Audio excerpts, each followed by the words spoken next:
Dan Patrick, Lieutenant Governor of Texas. So why aren't you asking the question, when is Michael Cohen going to be indicted? He stole $60,000. Do your job. That should be the headline. Number two, Alvin Bragg should be indicted. He brought someone as a witness in a case with someone he knew had committed a crime. He should be indicted. So, headline, please. Where are you, Alvin Bragg? Who's going to indict him? Who's going to indict Michael Cohen? Look, we are here to defend our Constitution, our freedoms, and we're here because we are friends of Donald Trump, the President of the United States. And when a friend is in trouble, friends have his back.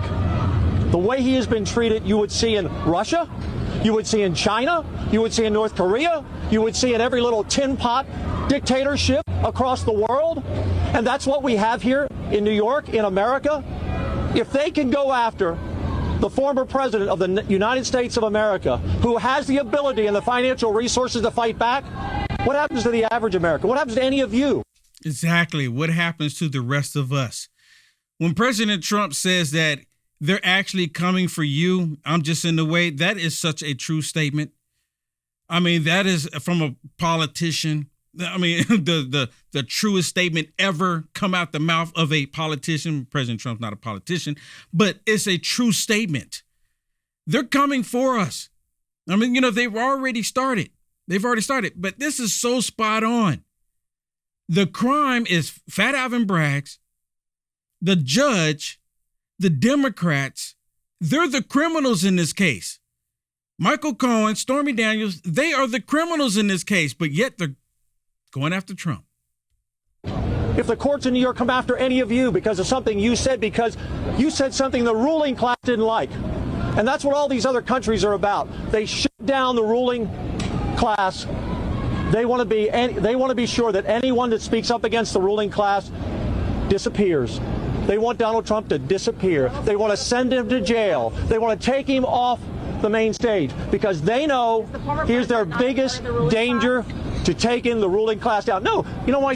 Donald Trump is not the ruling class. Donald Trump is for every New Yorker. He's for every Texan, every state. Donald Trump has put his whole life on the line. You see this? I mean, and then, of course, the government state media try to say, well, isn't President Trump the ruling class? You know, if President Trump was the ruling class, he wouldn't put his whole life on the line. He wouldn't put everything that he has on the line for this country, for the American people. He wouldn't do that if he was the ruling class. You never seen Hillary Rodham Clinton do that. Most definitely not Obama. He wouldn't do that. Joe Biden, are you kidding me? None of them would ever do it. I don't ever recall a Republican doing that. Not in my lifetime. But President Trump, he's doing it. And of course, the government state media, well, isn't President Trump the part of the ruling class? No. President Trump is fighting for everybody. And listen, he's going to say, look, President Trump is fighting for everybody. He's even fighting for you, talking to the government state media. His whole life on the line for the American people. When he came down that escalator, he probably had no idea that he was going to be called to be the man in the gap to stand up for Americans. And he's standing up for you, even if you don't know it. I don't know who's next. He's standing up for you, even if you don't know it. And see, I think they do know it, but they hate Trump so much. They despise him so much. They're okay with the country burning down. They're perfectly fine with it. If that means that we can keep President Trump out of the White House, we have to burn the country down, then so be it. I mean, they're going to this extreme. And what do you think all of the illegals coming across the southern border for? Do you think they're just here just because they, have nothing else better to do? I mean, we're talking about men of the fighting age. You understand what I'm saying? We're talking about terrorists being caught on the southern border. And you know what's really interesting? Mayorkas was asked a question about the terrorists that they've apprehended on the southern border that's on the terrorist watch list. And you know what he said? Well, we don't know where they are. What do you mean you don't know where they are? They've been let into the population. He said, well, did you put ankle bracelets on them? No, we didn't put anything on them. They're here. Sleeper cells. They imported them. They're just waiting for the right time. And I hate to be the bearer of bad news, and I pray that I'm wrong. But I truly believe before November gets here, they're gonna call all stops. They're gonna say, you know what? Initiate them. Call them out. Get them to go. Just like, for example, the Chinese nationalists that we've been seeing coming across the southern border. And you see the Venezuela tyrants, illegal immigrants, from other nations, Guatemala, et cetera, et cetera. You see them in the news, killing Americans, raping women, raping children, pushing fentanyl. You see them in the news every now and then when they don't suppress it. But you never hear about the Chinese nationalists. Why is no one even talking about that? I know Will Johnson can't be the only one, because there's hundreds, if not thousands, of Chinese nationalists that have come across the southern border. We've seen the videos, but then they just disappear into the population. You don't ever hear anything about them.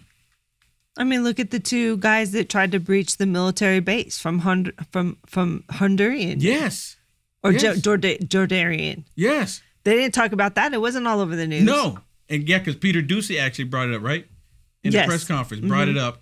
And they said, well, we don't have anything for you on that. Well, we're aware. But they kept that out of the news cycle. Right. They kept it out of the news cycle. Was it a botched terrorist act? We don't know. They've given even since it's come out, they've given zero details about it. Zero. Yeah. They've given zero details because they don't want people to know. I mean, it's truly that bad. It is truly that bad. Let me play one more about this case, because this case in New York should be done. They're getting ready to come up on the holiday weekend. I guess the judge told all the ones that's sitting on the jury that, go out, don't come back until after the holiday. And I think the reason why he did that is because he's hoping that they will be able to find something else on President Trump between now and then. Here's some time for the prosecutors to go out and try to dig up some dirt. They can't do that. Both sides have rested. I hear you. But they shouldn't be doing this case. Well, that's true. They shouldn't be doing this case. So, what's the stuff? Look, this is just my personal opinion. You're right. I'm not disagreeing with you. They can't do it. They've already done their closing, right? Now they're going to do closing arguments right. next week. But who's to say that they're not? The judge, look what the judge is doing. I would imagine that the judge would allow it. He's going, in this case, I'm going to allow it. We found something on you, Trump. We're going to allow it. Well, listen to this. We really are in a stunning moment in American history. We've never experienced anything like this before. This is something we usually associate with the Soviet Union or Venezuela or a third world country, where one political party is trying to imprison and bankrupt their top political opponent, keeping him off the ballot, putting him through show trials, all sorts of trumped up charges, all for political gain. Now, you remember I played the video with Comey. He was saying this is exactly what Trump wants to do, but this is what they are doing. This is exactly what they're doing. And for us to see this happening in our lifetime says a lot. It really does. It says a tremendous amount. And all of this because they're bringing up a case that already ran out its statute of limitation. But they don't care. That's why I said, Shannon, that I can see the judge allowing it. This case, they didn't take it up 7 years ago because there was nothing there. Well, he has allowed a lot of stuff that he shouldn't have allowed. And they said that that's one reason why in the appeal process, it'll probably just get thrown out. So at this point, what does he have to lose? I guess. That's my point. Yeah. That's my point. I believe the reason why he's taking his time is so that they can go because they can come back tomorrow. What's tomorrow? Wednesday? They're not going to come back Thursday. He's already they can come back Friday, but no, he wants to make them wait, and he's telling the prosecutors, go out and try to find something. I'm giving you a little time. He should have thrown the case out. Well, you know what? Literally, there was a report saying that the jury was they were so upset with what was happening in the court the past couple of days. They said that they were making faces and talking to each other. And some of them seemed like they were distressed because of the anger between Costello and the judge and what happened with Cohen. And they said they visibly looked upset. And so I think that literally the judge is trying to give them a break. Right.